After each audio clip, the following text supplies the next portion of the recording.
Hey y'all, welcome back to my channel. Today I'm going to be sharing with y'all first time mom advice, or the things I wish I knew when I was a first time mom. But before we get started, make sure you hit that subscribe button. Don't forget to give this video a big thumbs up if you like this kind of content.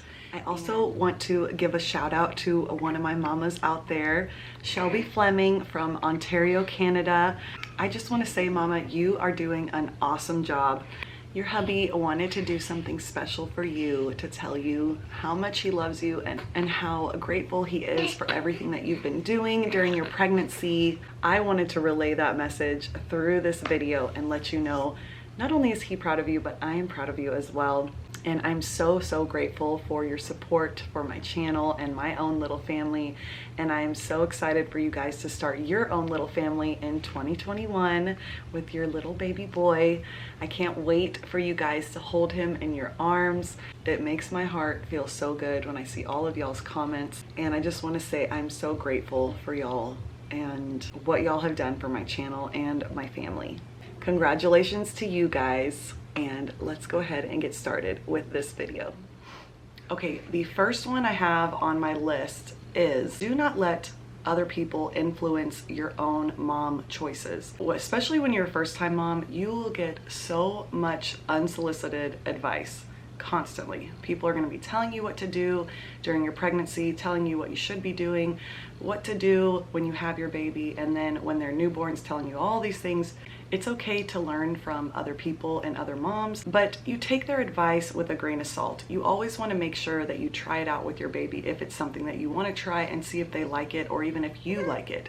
Not everything that I do are you and your baby gonna love. Not everything that your mom did or your friend did is going to be perfect for you and your baby. Obviously, we all want to know as much as we can about motherhood and newborns and pregnancy, and the best thing you can do is do your own research, learn, for example, like these videos, learn from all of us mamas that are putting these videos out. But again, know that it may be different for you and it may be different for me. So make sure that you don't let anybody influence the way that you mother your child. This could be something like somebody told you have to do this one thing, so you start feeling bad as a mom because you're thinking, well, I don't do that with my daughter or my son. Am I a bad mom for that? Am I supposed to be doing that? And then you go and try it and it doesn't work for you, and then it makes it even worse, because then you really feel like a bad parent because you can't get it to work right like it did for your friend or your family member. Just know you will always get tons of advice. Just listen to what they say and maybe keep a little bit of that back in the back of your mind, and then leave it there. Don't let anybody make you feel bad for choices that you make as a mother, for things that you want to do with your kid that maybe somebody else doesn't do and looks down upon you. Do not feel embarrassed. Don't feel obligated to make them feel comfortable with your choices. You are the mom, it is your choice, and you know best for your child. Another thing I want to talk about is postpartum depression. It is very common for moms to get postpartum depression, and I had kind of heard of it when I had my first son, but for one, I didn't know enough about it, and number two, I really didn't think that it was that common because I'd only heard little bits and pieces here and there. And that is one of the big problems with the whole thing, because there's not enough research on it. There's not enough people and physicians that talk about this. Baby gets all these, doctor's appointments after he's born or she's born for checkups and all of these things, and we get one appointment. 1 6-week appointment just to see how we're doing, and that's it. And I think that that's horrible, because we have just gone through something crazy in our lives. Our hormones are crazy. Everything is trying to get back onto a balance, and a lot of times it just doesn't balance out. And if you have a history of depression, I actually have chronic depression. I go through times in my life where it gets really bad, and then there's times where I don't have it at all, and it can be very sudden. And so I didn't know that postpartum depression could happen to me because of my chronic depression. It is definitely very scary. If you've ever had depression, just think about that, but times like 5. It's a little bit different than a, normal depression. I hate saying normal depression, but that's all I can think of to name it. postpartum depression can be a lot of different things. So it could be different for you than it is for me. And that's why any minute that you feel like you're feeling really sad, you're feeling overwhelmed, you're feeling stressed out, or you're crying a lot, you're having thoughts of, I'm not good enough and I should just let my baby live with somebody else and just drive off a cliff, or the constant anxiety or fear that something horrible is going to happen to you or your child, that is definitely symptoms of postpartum depression. And if you feel any of that kind of stuff, please go to a doctor, see a counselor, go to the doctor, tell them what you're feeling, tell your OB about it, and they will be able to help you, whether it's putting you on some kind of medication to try to help you get to a point where you're not just so crazy with it. I hate saying crazy because that sounds horrible, but you're not crazy at all. You're not crazy, but in your mind you feel crazy. But just make sure that you ask for help and that you tell your partner. Don't do it silently. Don't feel like, well, I think this is what I have, but I don't want to tell anybody. Please don't do that, because it will just make it worse. If you have those symptoms, please tell your partner, tell your mom, tell your dad, tell your sister, your brother, somebody close to you, and let them know how you're feeling and have some sort of support. That is number one, probably the best thing that you can do to start, is to have somebody that you can tell that to and that they can help you and support you in that area, whether it's just being there to listen to you or help you make your doctor's appointments and get you there. But please make sure that you try to get a hold of it soon, because if you don't, it can definitely spiral out of control.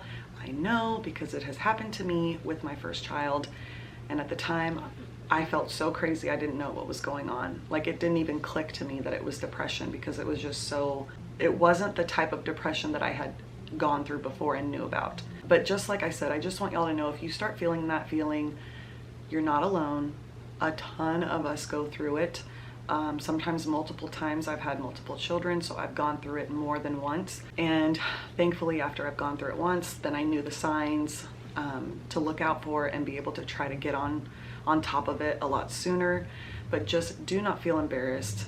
Do not feel like there's something wrong with you and that you're a horrible parent, because you're not. Your body's just trying to get back on track, and it needs help to just get back on that straight and narrow. Hormones are good, mind is good, everything is good. So please, if anything in this video, please, if you feel that way, tell somebody and call the doctor and try to get some help, and know that it is so common. You are not the only one and you are gonna be fine, I promise. Okay, now let's get on to breastfeeding. So if you are a mama that's pregnant and you know you want to breastfeed, what happened to me, because I knew from the get-go that I wanted to breastfeed. I wanted to do the whole motherhood thing, and I thought breastfeeding was it. And I also thought, well, when I become a mom, when this baby comes out of me, I'm just gonna automatically know all of the motherhood things and how to do it. It's gonna be that motherly instinct, and I'm gonna know how to do everything, and it's gonna be perfect and happy and great. That's not the case. That does not happen. Yes, we do have that motherly instinct for a lot of things, but when it comes to breastfeeding, it is definitely a learned process. It's something that you have to teach yourself and know how to get through it, how to, latch your baby correctly, how to pump if you're going to add that into it, your schedules. There's all kinds of things that go into breastfeeding, which, by the way, if you need any more info on that, I will leave the cards up here with my breastfeeding video, and down below in the description box if you want to watch that after this. Just know that breastfeeding is a commitment. It is something that you commit to and that you work hard at. It is hard work. It's not easy. Now, it does come easy after a few months. Once you've got the hang of it, if you have your baby on the schedule and you're breastfeeding on demand, you're gonna be great. There's gonna be no problems. Your nipples aren't gonna be sore anymore. You're gonna be able to breastfeed your baby just fine.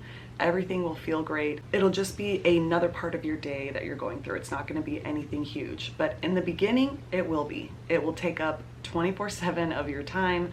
You are constantly gonna be trying to feed the baby, especially when they're newborns. They like to cluster feed a lot. But number two, just know going into it, it is very hard work and it is a commitment. Now, if that scares you off and you decide, oh gosh, I don't wanna do that, I just feel like that's gonna be too much for me, it is okay to give your baby formula. Don't let anybody make you feel bad for doing that. If that's what you choose, again, that is your choice. nobody else's choice but your own for you and your baby.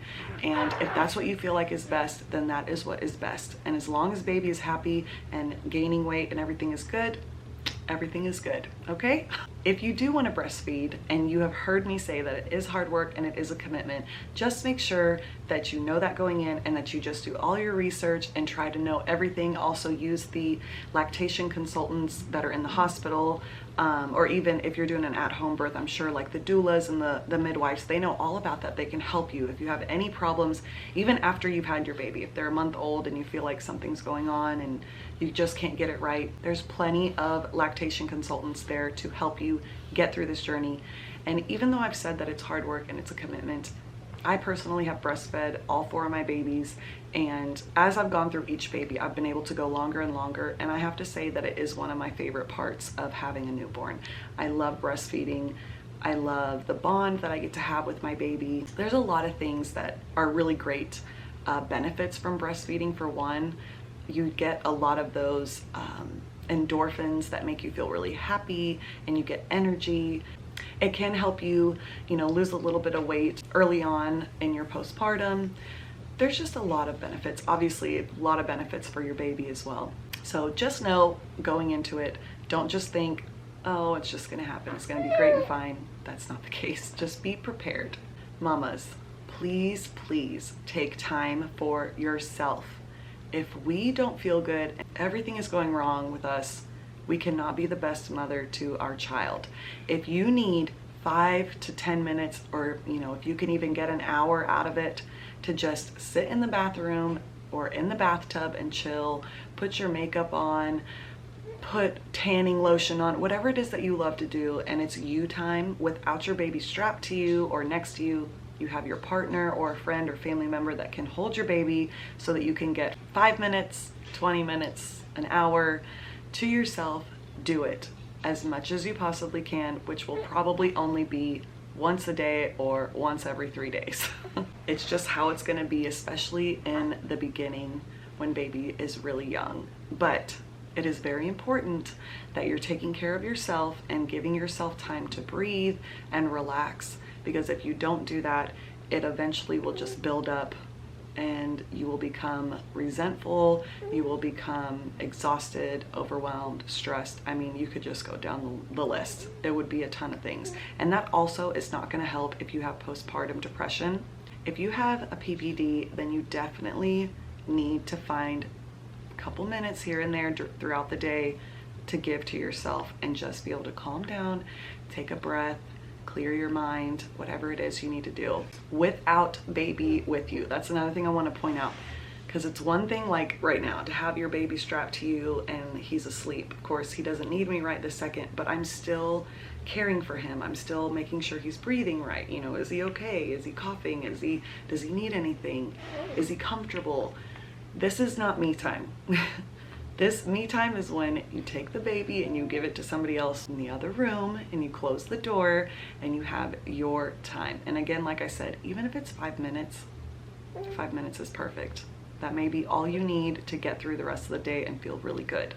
Okay, a lot of people like to talk about schedules and, oh, when you have your newborn, you need to start getting them on a schedule right away so that they can, learn your schedule and they're gonna be better at sleeping at night and da da da da da da. Y'all, trying to put a newborn on a schedule is like trying to get your 1-week-old puppy to potty train. That's impossible. Like, it's never gonna happen. That is not gonna happen with a newborn. Now, of course, little schedules like, okay, obviously we wanna try to go to bed at 8 p.m. every night. Okay, you try it out, it may not work out, but you try to keep sticking with that 8 p.m. every night. That's one thing. But trying to schedule out your whole life with your newborn is never going to happen. I'm sorry, it's just not. They haven't learned their life out here outside of your womb. There's so many new things to them. Their days and nights are gonna be off for a while, and then if they're feeding a lot and then they're going through growth spurts, and he's snoring. There's a lot of things that are gonna happen. So if you cannot get your baby to sleep at night or stay on a schedule, do not be hard on yourself. It's not your fault. It's not even the baby's fault. That's just life right now. You are not going to be on a schedule. And not only is baby not going to be on a schedule, but you as a mama are not going to be able to keep up with any sort of schedule the first month or two even. I always say about 3 months in, so when baby is like 3 months old, is usually when you'll start to notice that both of you are able to have some sort of schedule throughout the day and the night. They're going to be maybe sleeping more consistently at nighttime, having their naps during the day. By then you're going to be able to figure out, okay, this is about the times that my baby likes to take a nap during the day, so those are the times that I can get things done. And then you can plan your own schedule, whether it's you need to work from home or you have to, clean the house or make dinner, whatever it is you have to do, take care of your other kids. That's around the time, the 3 months is around the time where you will really notice that those schedules will start working. You will be able to get in a groove with you and your baby and your life together, and everything will start just kind of falling into place. But until that 3 months comes, please don't feel bad that you can't seem to get this done or that done or blah, blah, blah. It's not gonna happen, and you just need to give yourself grace and know, well, it's just not gonna happen until we hit that point where it finally does work. Another thing that will happen is you will have a ton of people telling you, you need to have your baby on a schedule, you need to do this, you need to do that, you should be doing this instead. Listen, and then just throw it away. You do you, mama, and just know if your baby's not getting on a schedule, there's nothing you can do about it except for just keep trying to do what you're doing, and they will slowly get into that schedule with you, or maybe you're going to end up having to change your schedule around theirs, whatever it may be. But just know that it's not going to happen right away, and just don't beat yourself up about it. Next thing is always burp your baby. It doesn't matter if they're sleeping at nighttime and you breastfeed them or give them a bottle at night and they're like passing out, still burp your baby. Because for one, if you don't, the gas bubbles can just build up in their tummy and it can make it so horribly painful for them. They'll be waking up screaming, you're gonna be wondering what happened, and you're not gonna be able to console them. So always, always burp your baby after you've fed them. My little Knox, he has started to burp a lot quicker.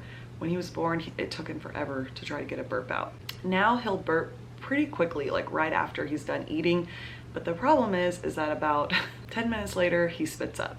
So again, you don't want to lay your baby back down to go to sleep on their back and then they spit up and they're laying down and they're choking on their spit. That to me is like the scariest part of being a mom, is the nighttime and them sleeping and the things that could happen. That's definitely scary. But always make sure that you're burping your baby, getting all those gas bubbles out, whether it's through the mouth or through the butt.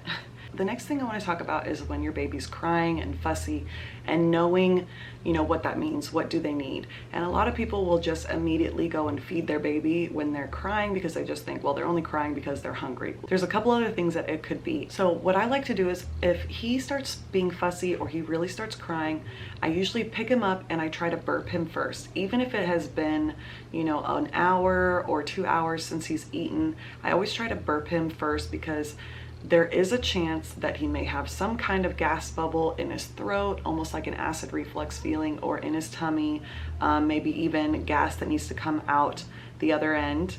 And a lot of times picking them upright and burping them, putting them on your shoulder and putting pressure on their tummy to try to get it down or get it out can help them. And like I said, sometimes he'll burp immediately and I'll be like, oh yeah, that's what it was. He had a little bit of pain in there that he needed to get out. Or he may not burp at all, which then what I will do is I'll go ahead and change him. So then I'll change him.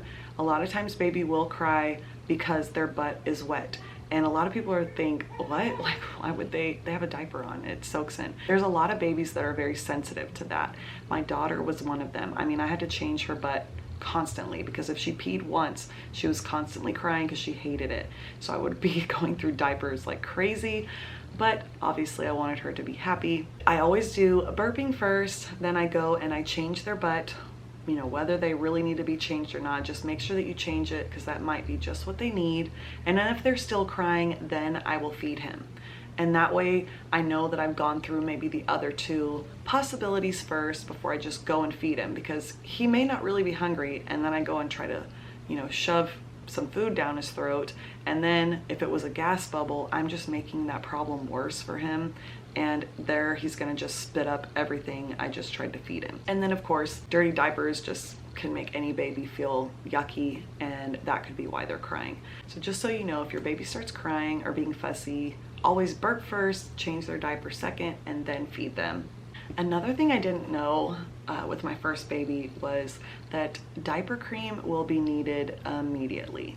So diaper rash cream you are going to need almost in the hospital. The first couple diapers, well, I guess this would be another thing that a lot of new parents don't know, is that when your baby is born, the first 2 or 3 dirty diapers that your son or daughter are going to have, their poop looks like black tar. It's like goopy and sticky and literally black. It was crazy. The first one, my husband changed all the diapers in the hospital, and the first one he was like, oh my gosh, what is this? This looks horrible. He was like, is this even okay? Is my son okay? So just so you know, don't freak out if the first 3-4 diapers that you change, your baby has black tar in their diaper or all over their skin. That is normal. That is what has to come out of their body first. And then after like the first or second day, then they won't have that anymore. Second, it's very sticky and it's very hard to get off your baby's butt. And I always felt horrible like trying to scrub it off their butt. So if you use diaper cream, it actually helps kind of leave a barrier there so that when that poop does come out, it doesn't really stick to their bottom. It sticks more to the cream and it's a lot easier to wipe off. So I would definitely have diaper rash cream ready to go. Usually the hospital will have some for you if you need it, but you will need it right away because when they start going poo and pee in their diaper, their body and their skin is still getting used to the humid or dry air that we're living in. And there's a lot of things that can irritate the skin for them in the beginning. So the diaper rash cream comes in handy because all of my babies within that first week of them being born immediately got a diaper rash, and I mean like so red. I thought, oh my god, this looks so painful. But it's just that they're having the acid in their urine and then anything that's in their poop and it's sticking to their butt, and then you're wiping it constantly and then putting a diaper back on, and it's just this circle. They're gonna get a rash. And as long as you can just put that diaper rash cream on there, I promise you it'll be fine. Within like a week, it goes away. Now the second part of that is when you put diaper rash cream on, make sure you're putting a lot on there. And it may seem like a lot, but that's what they need.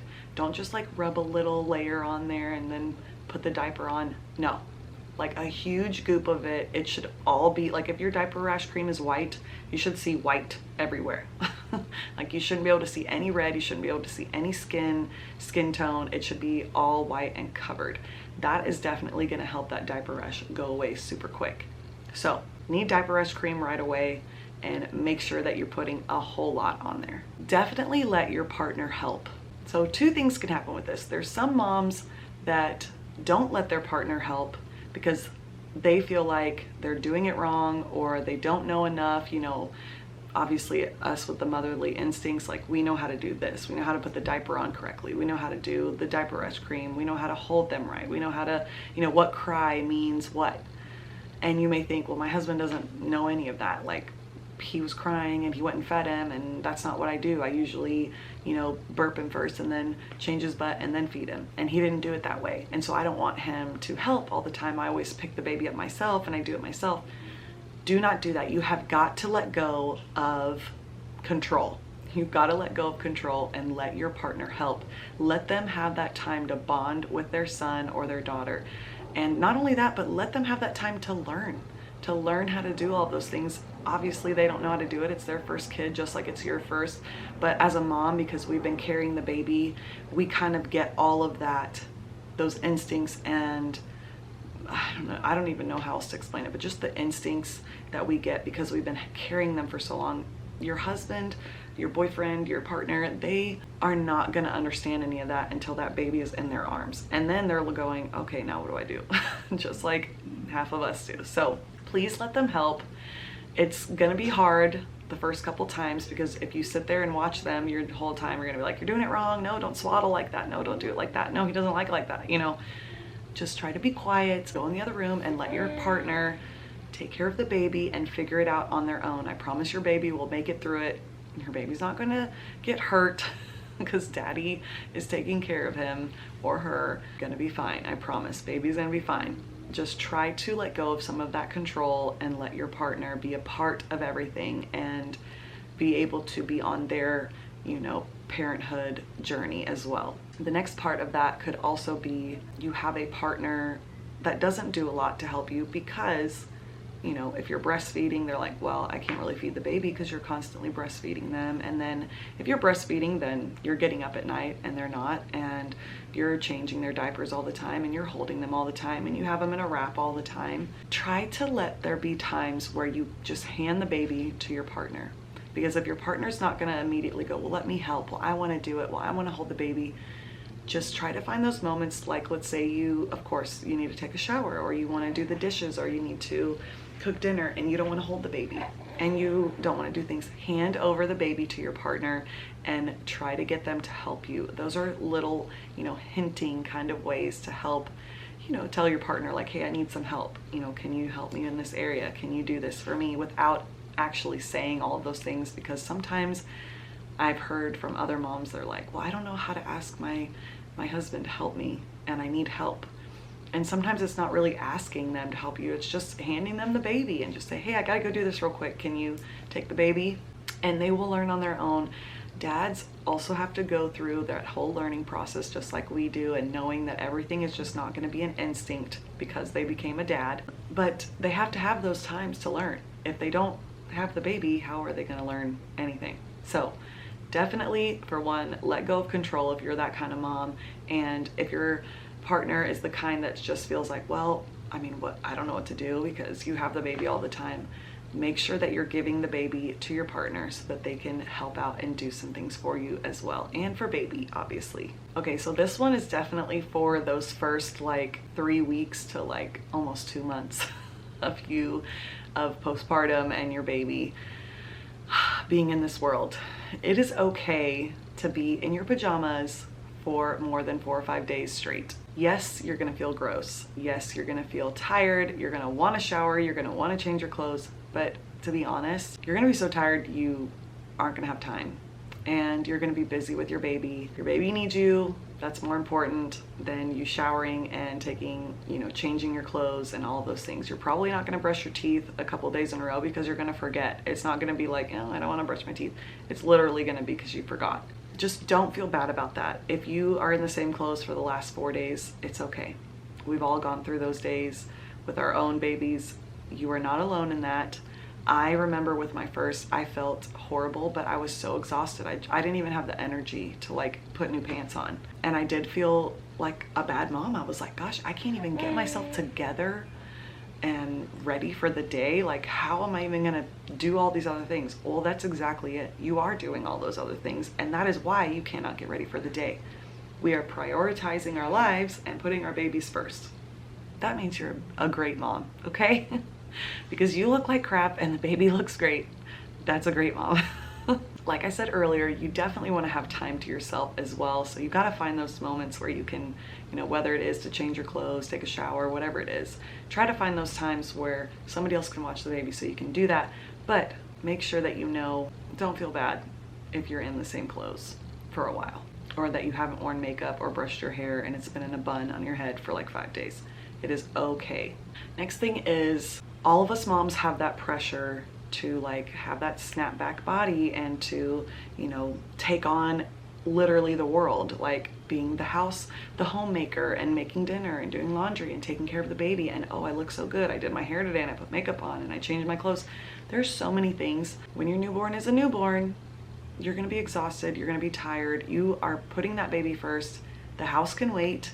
So just take it easy, at least the first 4 weeks. So the first month of postpartum and your baby's life, don't plan on doing anything else other than snuggling your baby and feeding them and changing their diapers and switching from the couch to the bed.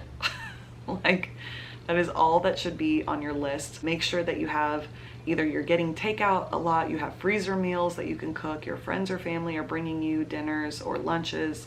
You probably shouldn't even be cooking anyways. Just take that time to be with your baby, because I tell you, that first month goes by so quickly and you're gonna be like, oh my gosh, my kid is already over a month old and I feel like I don't even remember what happened in that month. Don't put so much on your plate and make yourself overwhelmed, for one, and number two, just don't overdo it, because it can actually hurt your postpartum journey in healing your body after having a baby.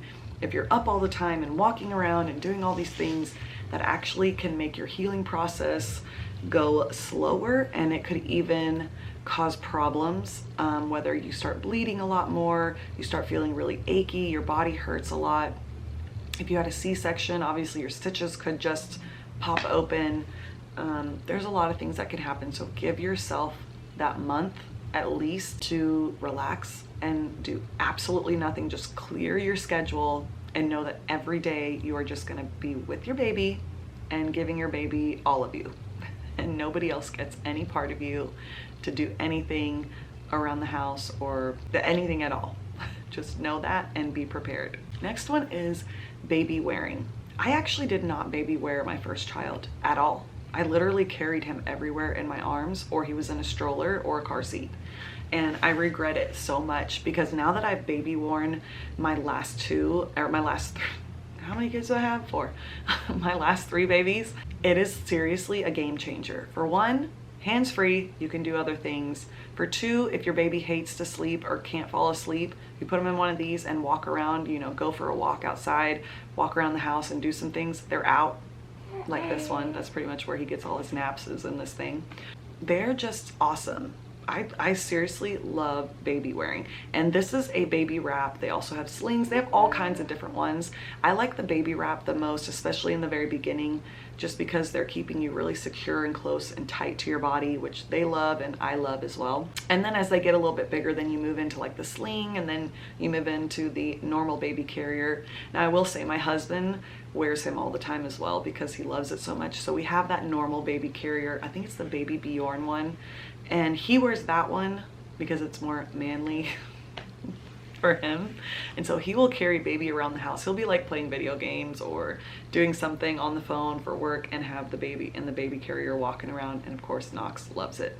So baby wearing is awesome, not only for mamas, but also for daddy as well. I would literally start that as soon as you can, or as soon as you feel like you need to. Obviously, if your baby is sleeping great and you know you're able to put them down and do whatever, you probably don't need it as often at home. Obviously, when you go out, again, these are great. If you're going to Target or the grocery store, instead of having a huge car seat sitting in your stroller, sitting in your cart and no room for food, it's just easier to put them in the carrier and have hands-free, let them fall asleep or look around, and then you can put a full thing of groceries or clothes or whatever it is in your cart. The next one I would say is make sure that you're getting out of the house at least a couple times a week. Even once a day would be great, but obviously you're exhausted, you're probably not going to want to leave the house for a while. But try to give yourself at least once a week to twice a week where maybe you and your partner go together at nighttime. So if it's the summer, maybe you don't want to go outside when it's so hot. You go at night, you kind of just walk around the block, put the baby in the stroller or in the baby carrier, and just walk around the block. For one, that little bit of exercise and fresh air is going to be great for you, and it's also great for baby. So baby is going to love to be outside, whether they're awake and looking around at everything and smelling new smells and seeing new things. And then of course the fresh air never hurts anybody. So that is definitely something that's just, it's so good, and it's so good for your mind as well, especially when we've been cooped up in our houses for so long. Sometimes you just need to go walk around the block. It's not even going anywhere crazy or going to the park or anything. It's just take a stroll outside your house and just walk around the block, and you will feel so much better. Now, I love to go to Target. So usually after I have my babies and I'm starting to feel a little bit better, it's usually after like the 6-week mark, after I've been okayed by my doctor to do a little bit more, then I will take my trip to Target with my baby, put him in the carrier, and just stroll through the aisles and look at things and take my sweet time. And you know, if baby gets hungry, then I go into the nursing room and I nurse my baby, and I just give myself those moments to just do nothing other than what I want. And yes, I have baby with me, so it's almost like a bonding moment as well, and learning how to take care of your baby outside of your home and taking your time and knowing it's not like, you know, you're not on a time crunch, you're not having to do certain things. Your baby spits up, it's okay, I got time. I can go put him in the car and clean him up, change him, go back in. Oh, your baby needs to have a diaper change, or they need to feed. Oh, it's okay. I can go in here, I can pump, or I can feed my baby. It's literally the best. I don't know, I may be the only one. Let me know down below if I'm the only one. If you're a mama and you've done this before and you love it. I literally love, I love going to Target anyways, but I love taking my baby with me, just me and my baby, and going to Target and strolling the aisles and just him and I hanging out. Of course, I always stop and get a Starbucks. I got my little drink and we just stroll through and I drink my drink and we just look at all the cute baby things. Let me know down below if you're like me. But if you're pregnant right now and it's your first baby, definitely at least once do that. If you don't like Target, if your place is like Home Depot or something, go to your favorite store and just walk around with your baby. Or like I said, just go outside your house and take a little stroll. It's definitely gonna do a ton for you and for baby as well. Next thing is gonna be a diaper bag. Diaper bag? Yeah, that's what they're called. Okay. I always recommend a diaper backpack. Now with my first baby, I did not have a backpack. I just picked, whatever cutest bag I found, for my baby registry. And it was cute and all, but it literally was so heavy after I put all the stuff in it. It never closed. I had to put the straps on my shoulder, but then I would have the carrier in the other arm or the baby in my arms, or it was such a hassle. I hated that thing. And I don't know why it never clicked to me to just wear a dang backpack. But then my second baby, I saw a friend that had gotten a diaper backpack and I was like, that thing is genius. I need one. And I have literally used the same diaper backpack with my last 3 babies. It has held up perfectly. I love this thing so much. It's a little bit more compact and I'm able to fit everything I need in it just fine and carry it no problem. I don't know, I guess it's just the way that you carry the bag differently because it does not feel as heavy as the other bag did. And not only that, a lot of men do not like to carry a diaper bag because it looks too girly and they don't have manly ones. But when I got the diaper backpack, I just got, like a gray with leather trim. And my husband was like, oh my gosh, I like that thing. I will totally wear that around. So he carries that thing all the time, which hallelujah for me, because then it's less things I have to carry when we're out. But I definitely recommend a diaper backpack for any bag that you're gonna use for your baby. Next one is gonna be, you're gonna be changing your baby's outfit 3 times a day, sometimes more, because they are going to spit up a lot. They may have blowouts quite a few times. It's just things are going to be happening. Make sure that you have those on hand. Whether if you're out, definitely have like 3 or 4 extra ones in your diaper bag just in case. I have a 3-tiered tray next to my bed and I keep all the essentials that I need for breastfeeding and postpartum. And then I also keep baby's diapers and wipes.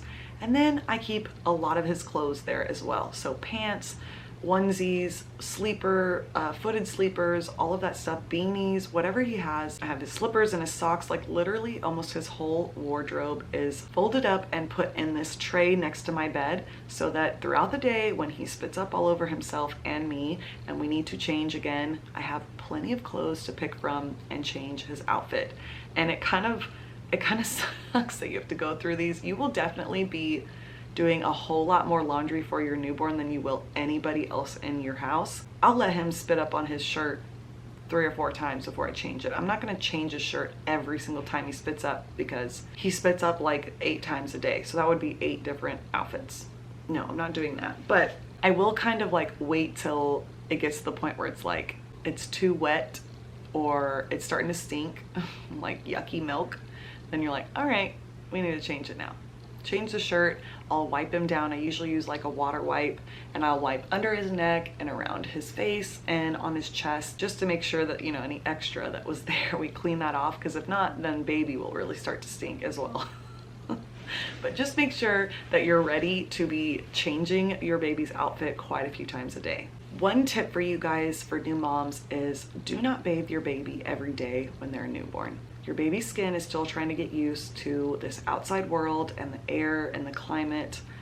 And if you're bathing your baby every night or every 2 or 3 nights, you are going to be stripping them of all those natural oils that they're starting to build up on their skin, and their skin will be so dry. And then you go and put lotions on their skin because their skin is dry, and there's just for one, it could be too many chemicals on this newborn baby skin. Number two, you just don't need to bathe them. You can bathe them once a week. I didn't even bathe my baby when he came home from the hospital as a newborn, just born. I waited almost 2 weeks before I gave him his first bath with us. I wanted his skin to get used to everything. And not only that, but they're gonna actually lose one layer of skin. Your baby will start peeling like crazy. I mean, like fingers, feet, arms, legs, belly, everywhere will start peeling. And I freaked out a couple times when that happened. I was like, oh my God, what is wrong with my baby? It's normal. They lose that first layer of skin, protective layer of skin. They kind of lose that first. And when your baby is going through that, I have used like oils and balms to kind of like rub that certain area that's kind of flaky. I don't really put it on their whole body. I wait for that layer to come off, and then about like 3 or 4 days after that, then I will give him his first bath. And like I said, for me, this is definitely more of a preference. This is not something that's like physician is going to tell you, don't bathe your baby until this time period. I just chose that time period for myself. You use your own judgment. But I will say that if you are bathing your baby constantly, you're just stripping their body of all the natural oils that they need to naturally keep their skin soft and moisturized and not so dry. Just use a water wipe and wipe all the areas that they get dirty, which is always going to be hands, because they might be putting their hands in their mouths, under their neck, because they're always going to end up having spit up or milk somehow get down in there. And since their necks aren't, up like this, you can't really see it. So you got to kind of lay them on their tummy. They put their head up and then wipe under their neck, and then the chest area, maybe even the shoulders, because it came down this way. And then I always like to wipe his face, just to make sure that, if he's been touching his face or if he's got milk around his mouth, just making sure that everything is nice and cleaned off. But with a water wipe, then I know it's not a bunch of chemicals. I'm not, rubbing him down constantly and hurting his skin in any way or irritating it in any way. So I definitely recommend just don't bathe your baby all the time. Now, obviously, once they get older and they're like, 5, 6 months old, and they may be starting to eat real food and all that kind of stuff, of course, then you can start getting on your normal schedule of bathing at nighttime. Maybe it's every other day, every day, whatever it is that you love to do with your kids.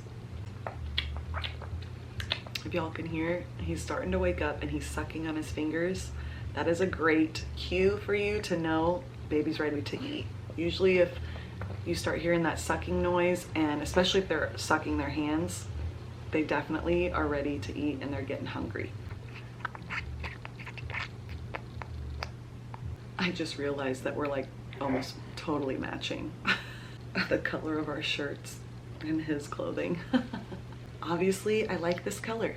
Okay, the next one I want to talk about is setting boundaries with your family and friends. You are going to want to have some sort of like rules or, boundaries that you want to have with these people in your life that you totally love and that love you and love your baby, that allow you and your family and friends to enjoy each other's company and the baby's company without having any issues or problems that could come up.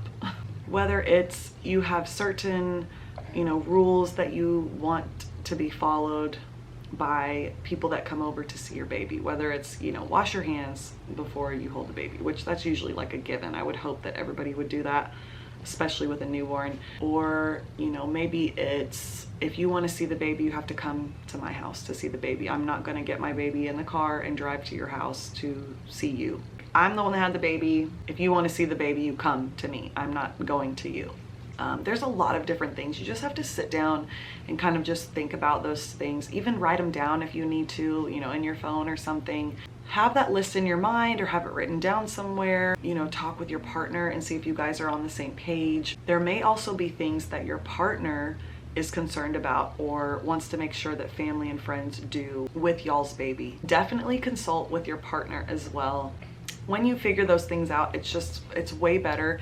And it actually makes your relationships with these people even better, because then they know what you need and what you want as a mother. Okay, the last one I want to talk about is cradle cap. And unless you know what this is, when this happens with your baby, you're gonna probably freak out. And us as new parents, I remember when it first started happening and I started to see like this, it looked like my baby had horrible dry skin on his scalp underneath his hair, and it was coming up like dandruff. It just looked like a ton of it, like almost scaly looking, and I was freaking out. And I remember taking him to his pediatrician and being like, what is this? Like, what do I do for this? Did I do something wrong? You know, is it something I put on him? Is it the laundry detergent I'm using? My doctor assured us that it's not. It's called cradle cap, and all it is, it's pretty much just like when I talked about that first layer of skin coming off of their body. It's kind of that same thing. So their scalp is still trying to get used to everything out here in this world, and a lot of times it's pretty much just dry skin and buildup. So it's buildup from the fluids that were all over them inside your body, and then you come out and then they scrub their head a little bit, but it totally doesn't dry all the way. So it could be some of that buildup, and then on top of that, dry skin. And the best thing you can do is, my doctor recommended just using my fingernails. He was like, don't go buy one of those brushes, you know, you don't need to do that. Now you can do that if you want to. I'm not telling you don't go buy a brush. This is just what my doctor told me and what I did. So I didn't buy one of those little cradle cap brushes. I just used my fingernails very gently, just kind of rub my nails across his head, back and forth and around, and just try to lift up some of that dead skin and get it off of their head. I've even used a small, like a fine tooth comb, and just kind of rubbed it like I was combing his hair really gently, so that you're not, you know, hurting their head. Just really gently trying to lift up some of that stuff off of their scalp. And then I would use a vitamin E oil, and I would put just a couple drops on his head and then just rub it in, and I would leave it like that. The next thing the doctor told me is that once my baby's hair was getting, especially if you have a baby that comes out with a ton of hair, this will help you out. So he always said, if we bathe the baby, to make sure that we dry his head immediately, or lift the hair up so that the air can get down underneath the long hair and dry the scalp up pretty quickly. The cradle cap can grow from too much moisture being stuck underneath the hair. Like if the hair isn't dry and you let it air dry, but it's like right on top of their head, then the scalp can't get dry enough. So to prevent it from happening, just make sure you're always kind of like, you know, if you're laying, like right now I'm breastfeeding him, I could be like rubbing his scalp right now and just gently scratching his scalp, getting some of that up. But just know that cradle cap is so common. Like almost, I'm pretty sure every baby gets cradle cap at some point, and it will go away eventually. It can look kind of gross, especially when you start scrubbing it and trying to get it off of their head and treating it. Then it's definitely gonna look like, oh my gosh, it looks crazy, my poor baby. But I promise you it will go away if you keep rubbing their scalp or using the little brush to scrub their head, and then making sure that their scalp is dry immediately after a bath. Whether you dry it yourself or you just lift the hair up and try to make sure that the air gets underneath the hair. And then, like I said, I love using a vitamin E oil. I always put a couple drops on his head and just rubbed that in to give it a little extra moisture. So not moisture like wet moisture, but just enough of that oil to go down deep into the scalp and just make everything look nice and feel good. All right, y'all, that is it for this video. I hope you guys enjoyed it, and I hope y'all learned something, and I hope any of these things that I've talked about today were helpful for you guys. I know it can be a lot and it can be overwhelming, especially as a first-time mom. Like, you're really, even as a four-time mom, we're always learning. There's always new things out there. There's new gadgets. There's new things that people are trying that you hear about, and every kid is different. I'm always learning, and as you are. I think that's just what motherhood is. We wing it half the time and then we figure out what works, right? But anyways, y'all, thank you guys so much for watching. Don't forget to subscribe if you're new. I would love to have you here. And yeah, I will see y'all on my next one. Bye. Bubbles, what you doing? Are you looking around? Oh. What are you looking at? Oh, do you see yourself? No?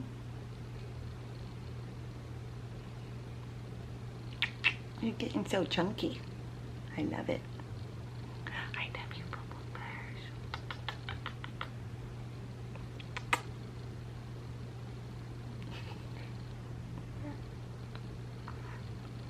Bears. I can't ever stop kissing his cheeks.